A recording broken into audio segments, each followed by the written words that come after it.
ഉമ്മ കൊടുക്കണ ആ പേരും പറഞ്ഞ് ഡ്രസ്സ് റിമൂവ് ചെയ്യുമ്പോഴേക്കും ഈ കൊറിയോഗ്രാഫർ വന്നു. ഇവൻ വന്നിട്ടുണ്ട്, ഞാൻ എൻ്റെ ഡ്രസ്സ് മൊത്തം ഞാൻ വലിച്ചൂരി. എൻ്റെ ഒരു തുണിയില്ലാതെ ഞാൻ അവൻ്റെ മുമ്പിൽ ഞാൻ നിന്നു.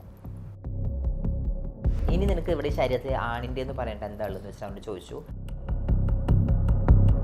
നിനക്കൊന്ന് ആണായിട്ട് നടന്നു കൂട്ടോ, ഒന്ന് ആണ് പെണ്ണും കിട്ടാൻ നടക്കും, നിനക്ക് നാണമില്ലേന്ന് വെച്ചപ്പോൾ ഞാൻ പറഞ്ഞു എന്നെ ഉണ്ടാക്കി എൻ്റെ തന്ത പറഞ്ഞിട്ട് പോലും ഞാൻ നേരിയിട്ടില്ല.